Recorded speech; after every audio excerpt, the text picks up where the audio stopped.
Hello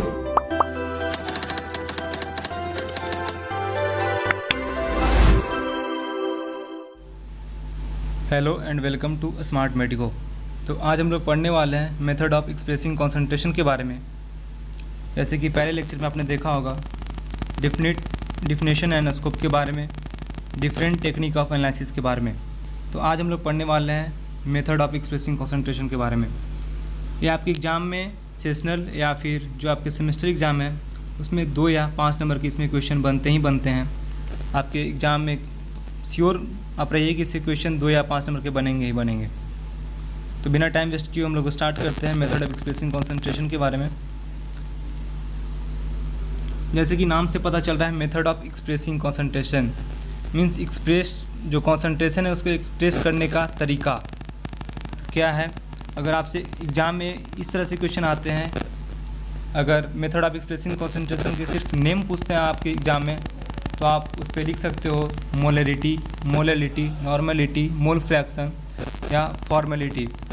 जो भी है आप लेक्चर देख रहे हो तो पेन कॉपी निकाल के बैठ जाओ और वीडियो एंड होने तक कोशिश ये करना है कि पूरा लेक्चर आपके दिमाग में चला जाए और अच्छी तरीके से याद हो जाए।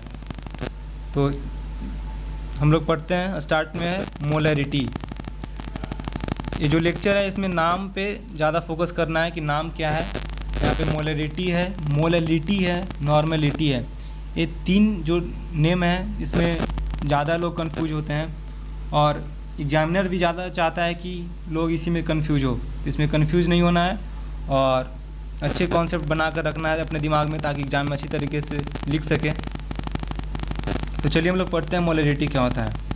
Molarity can be define as the moles of solute dissolve in 1 litre of solution. यहाँ पे देखिए moles of solute and 1 litre of a solution. कोई भी आप टॉपिक पढ़ रहे हो तो उस पर देखो कि ये किस पे डिपेंडेंट है। बेसिकली जो ये लेक्चर है इसमें तो अब ज़्यादा आपको ध्यान देना पड़ेगा कि मोलैरिटी है तो ये किस पे डिपेंडेंट है। यहाँ पे देखिए मोलैरिटी है, RITY क्या है। Molarity can be define as the moles of solute. Moles किसका? सॉल्यूट का moles dissolve in 1 litre of solution. और जो मोलैरिटी है एक कैपिटल M से डिनोट होता है। मोलैरिटी है कैपिटल M से डिनोट होता है और ये क्या है? Moles of solute dissolve in volume of solution in litre.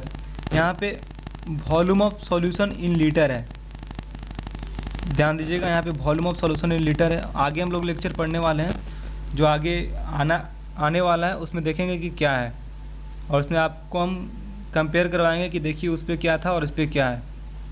Molarity can be calculated by the formula. इसका जो फार्मूला है, जो कैलकुलेट करने का फार्मूला है वो M1 capital M1 capital V1 equal to M2 V2। M1 क्या है?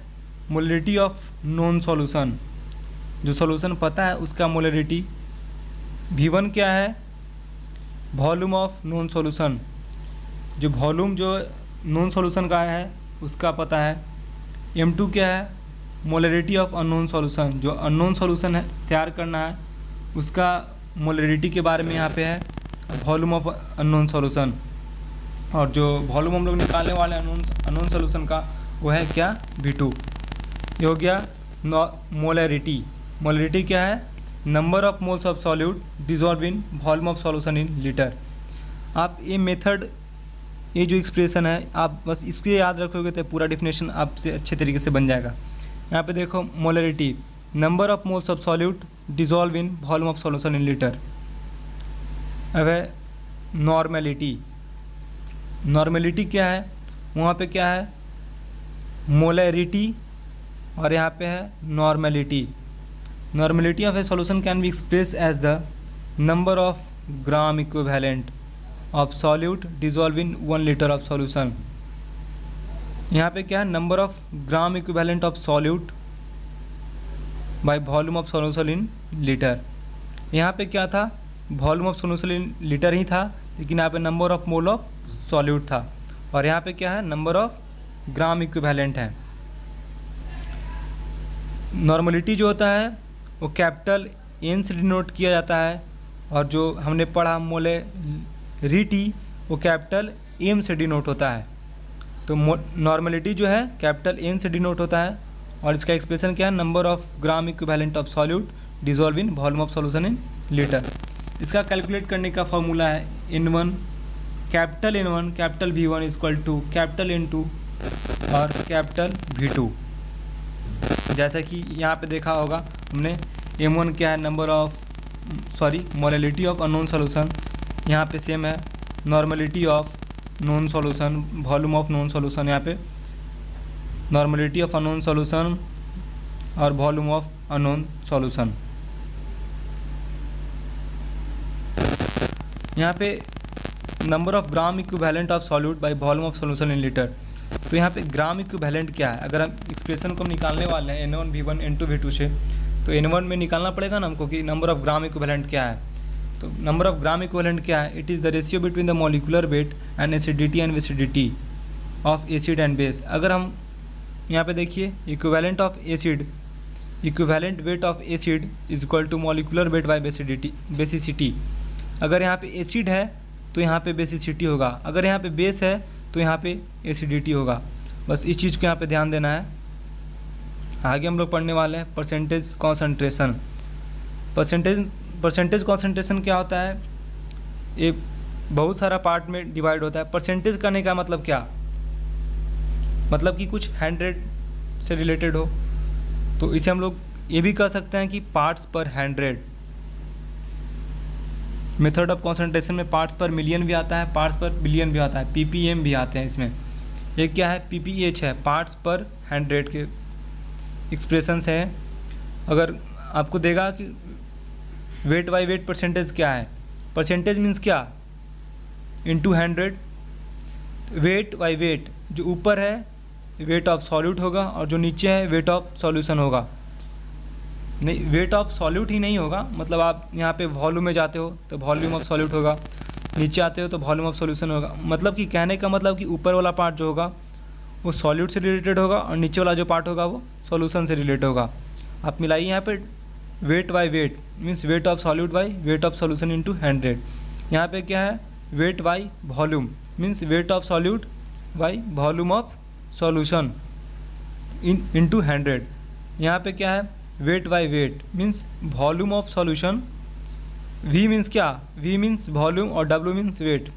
V मीन्स वॉल्यूम और W मीन्स वेट। V यहाँ पे क्या है, volume of solute by volume of solution into 100।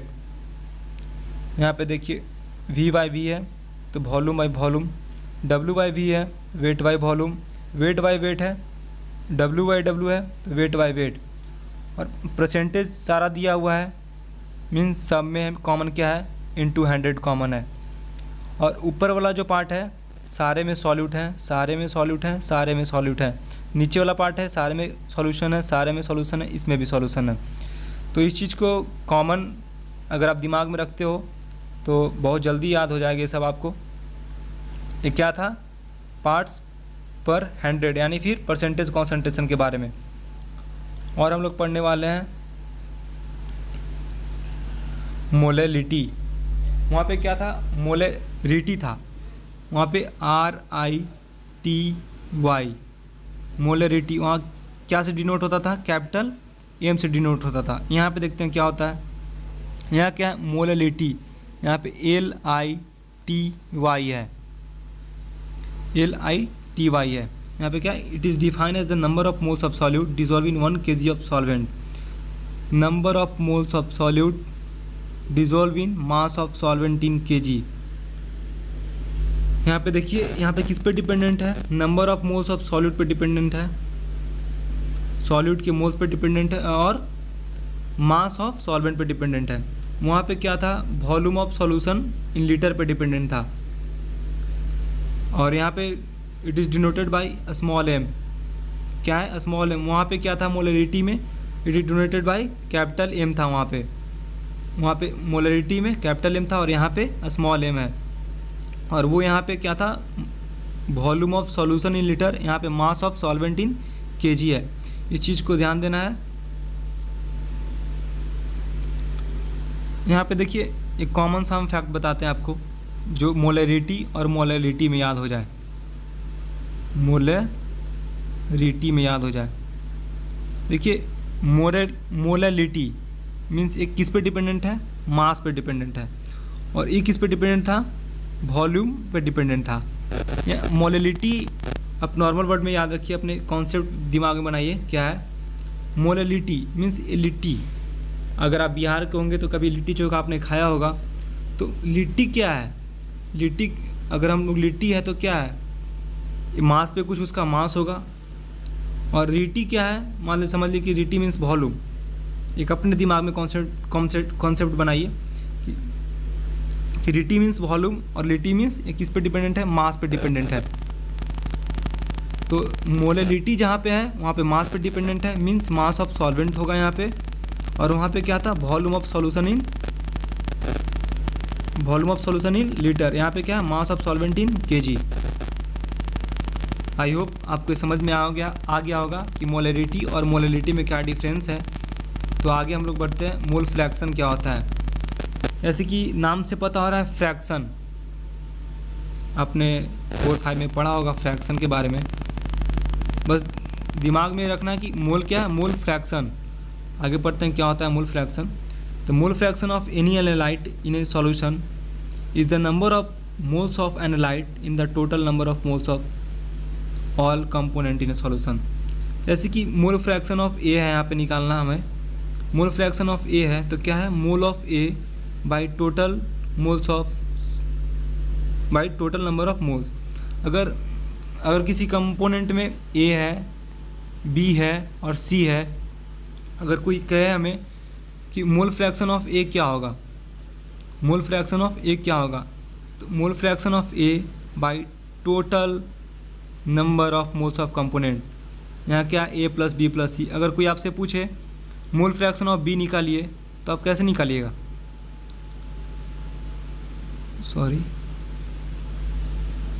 अगर मोल फ्रैक्शन ऑफ बी क्या है तो कैसे निकलेगा, मोल फ्रैक्शन ऑफ यहाँ पे क्या होगा,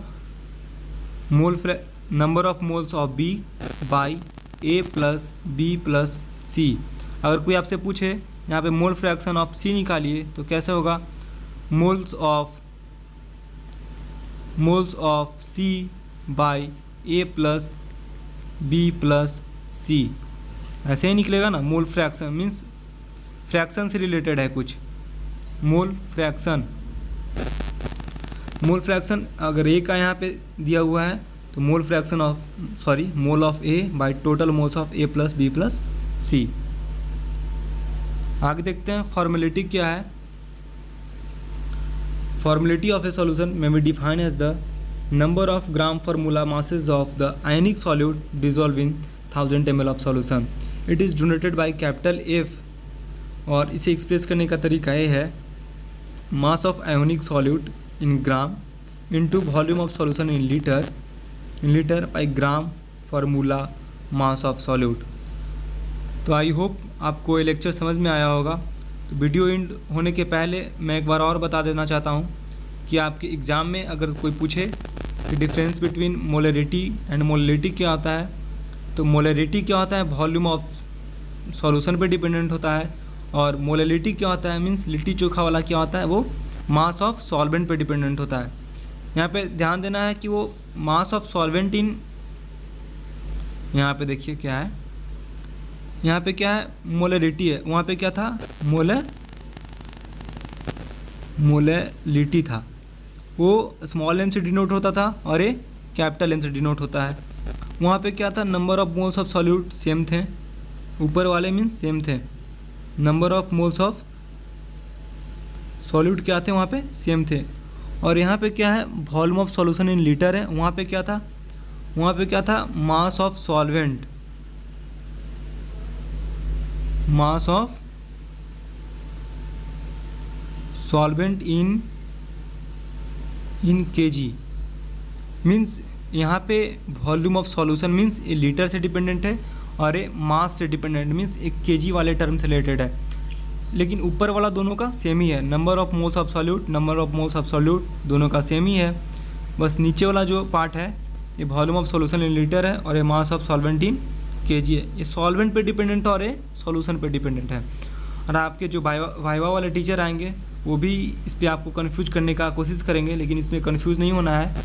जो भी है आप पूरा क्लियर कॉन्सेप्ट रखो अपने दिमाग में, ताकि एग्ज़ाम में अच्छी तरीके से उस पर एक्सप्रेस कर सको और एग्ज़ाम में अच्छी नंबर ले सको आप। तो 5 नंबर में कैसा क्वेश्चन आता है आपके? 5 नंबर में क्वेश्चन आएगा define molarity, molality, normality, formality. ये 4-5 टर्म रहेंगे। आपको 5 जो भी 5 टर्म है सारे एक ही क्वेश्चन में दे देंगे कि पाँचों जो टर्म है इसे डिफाइन करना है।